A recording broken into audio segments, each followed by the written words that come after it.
రాము గారు, మీకు బాహుబలి అంత నచ్చి ఒక 10 ట్వీట్లు పెట్టారా?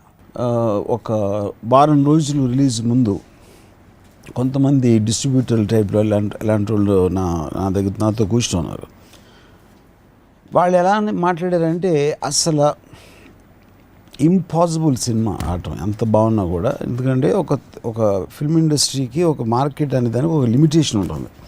అంతకుముందు మ్యాక్సిమం అథారిటీకి దారి ఇంత కలెక్ట్ చేస్తే దాని మీద ఒక 10% 15% ఉండొచ్చు, కానీ దాన్ని మించి వెళ్ళటానికి వీల్లేదు.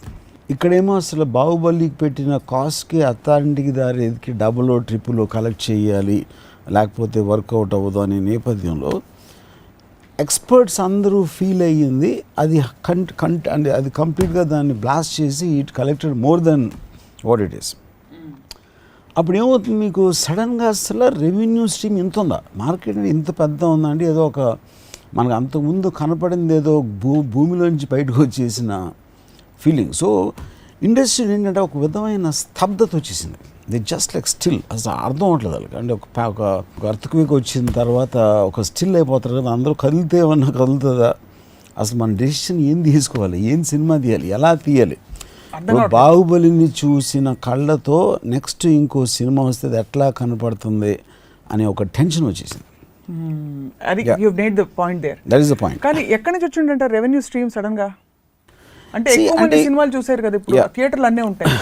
I think one reason is, ఒక బాహుబలి నేను ఇప్పుడే కాదు, నేను 4-5 months ముందు కూడా ఒకసారి ట్వీట్లో ఏం చెప్పానంటే, బాహుబలి సినిమా కాదు, ఈవెంట్ అది. అంటే ఒక 12 ఏళ్ళకి ఏదో పుష్కరాలు ఏదో వస్తాయి, అలాంటప్పుడు వచ్చినట్టే బాహుబలి లాంటి film will come once in a life time. So దాన్ని ఒక సినిమా ప్రతి వారం 2-3 ఏదో సినిమాలు వస్తూ ఉంటాయి, పెద్ద సినిమాలు వస్తూ ఉంటాయి, వెళ్తూ ఉంటాయి. కానీ రాజమౌళి విజన్లో కానీ తను పిచ్ చేసిన దాంట్లో ఒక ఈవెంట్, అసలు కనీ విని ఎరగని ఒక ఈవెంట్ వస్తుంది అన్నప్పుడు ఆటోమేటిక్గా that will translate and go across to people. అంటే అంతకుముందు సినిమాలు చూడటం మానేసిన వాళ్ళు, అన్ని ఏజ్ గ్రూపులు, అలాంటి వాళ్ళు కూడా వెళ్ళి ఒకసారి బాహుబలి చూసేద్దాం అనిపిస్తుంది. That is the proof of actually what happened. What do think is the reason? Is it big is beautiful అంటారా ఇక్కడ ఈ కేసులో, ఆర్ ఇస్ ఇట్ రాజమౌళి గారి ఎఫెక్ట్ అంటారా, లేకపోతే ప్రభాస్ ఎఫెక్టా, లేకపోతే గ్రాఫిక్స్ ఎఫెక్టా, ఏమిటంటారు? I think it's Rajamouli's vision, intention. నేను ఒక అద్భుతం క్రియేట్ చేయాలి, ఒక అద్భుతాన్ని నేను చూపించాలి ఆడియన్స్కి అని తన విజన్ అనేది మెయిన్ కారణం. ప్రభాస్ లేకపోతే ఇంకొక యాక్టర్ ఉండొచ్చు, లేకపోతే ఎవరైనా ఉండొచ్చు, కానీ Baahubali is not possible without Rajamouli. So I would think it is only his vision more than vision కానీ ఇంటెన్షన్. అంటే విజన్ అనేది మీకు ఇలా ఒక బ్రహ్మాండమైన పెద్ద సినిమా తీయాలి అని ఒక ఆలోచన వచ్చిన రోజు యాక్చువల్గా బాహుబలి స్టార్ట్ అయింది బేసిక్గా. దాని తర్వాత ఈ స్టోరీ ఆ స్టోరీ, బాహుబలి స్టోరీ అంటే దాని డెవలప్మెంటు, కాస్టింగు, లేకపోతే సీక్వెన్స్ డిజైన్స్ అన్నీ ఆటోమేటిక్గా ప్రాసెసర్ జరుగుతాయి. కానీ అసలు తెలుగు సినిమాకి మ్యాక్సిమం లిమిటేషన్ ఎంత ఉన్నప్పుడు దానికి మించి 10 ఆలోచించడం అనేది ఇంటెన్షన్. అది ఇప్పుడు పెద్ద సినిమా అనేది మీనింగ్ ఏంటి? పెద్ద సినిమా అంటే ఖర్చు పెట్టిరా, లేకపోతే అందరికీ నచ్చిందా? ఎగ్జాక్ట్లీ. చాలా చిన్న సినిమాలు కూడా ఒక్కొక్కసారి పెద్ద సినిమాలు అవుతాయి, అంటే కలెక్షన్స్ వైజ్.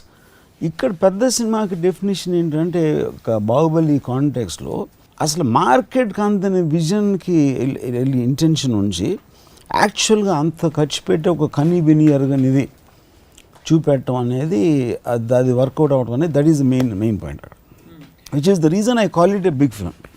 ఇప్పుడు సపోజ్ మగధీర వచ్చింది అనుకోండి. మగధీర వచ్చినప్పుడు అంటే నాకు సరిగ్గా ఫిగర్స్ తెలియదు, ఆ టైంలో ఒక పెద్ద హిట్ ఒక 30 ఎంతో కలెక్ట్ చేస్తే ఇది 40 చేసి ఉంటుంది, లేకపోతే 25 చేస్తే ఇది 40 చేసి ఉంటుంది. I'm just giving example, right? So ఇమ్మీడియట్గా బన్నీతో బద్రియో లేకపోతే శక్తియో ఇలాంటి ఏదో వచ్చి at least they try to be there somewhere.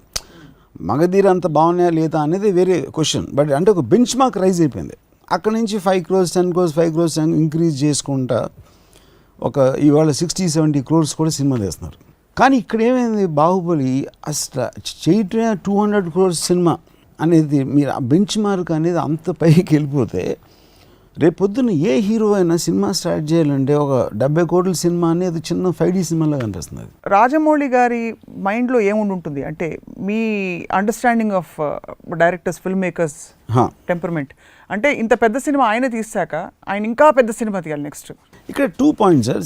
ఇప్పుడు Rajamouli even if you take his record, Magadheera తర్వాత ఇంకా 10 సినిమా దిగున్న మర్యాద రామన్న, దాని తర్వాత concept film. So I think on his sincerity and his ability to entertain, I don't think he depends solely upon so-called big films, you know. But now opinion though, after Bahubali, I don't think he should do a small film, you know.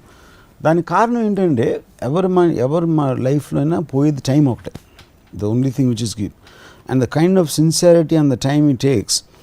ఇప్పుడు బాహుబలికి వచ్చిన national international recognition కానీ, దాని commercial success కానీ, I personally believe he can make 1,000 crore film actually.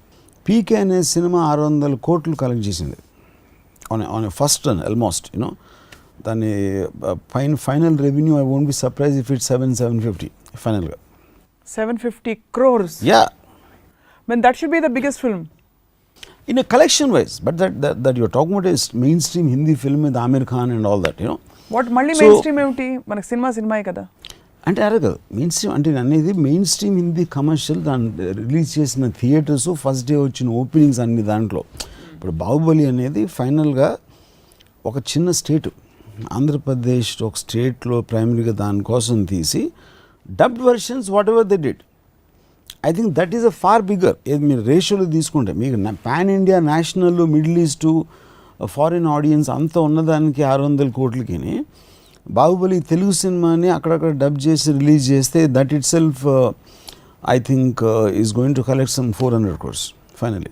400 crores కాబట్టి it will still, అంటే ఈ లీగ్లో ఇది biggest film. Yeah, no doubt about it. అంటే ఎవ్రీథింగ్ ఈజ్ యా. సో ఇప్పుడు రేపు పొద్దున్న పీకే లాంటి స్ట్రక్చర్డ్ ఫిల్మ్ 600 చేస్తే, బాహుబలి లాంటి సినిమా ఆమిర్, షారుఖ్, సల్మాన్ లాంటి స్టార్స్తో తీస్తే, I don't think it be surprising at all if it collects 1,000 crores.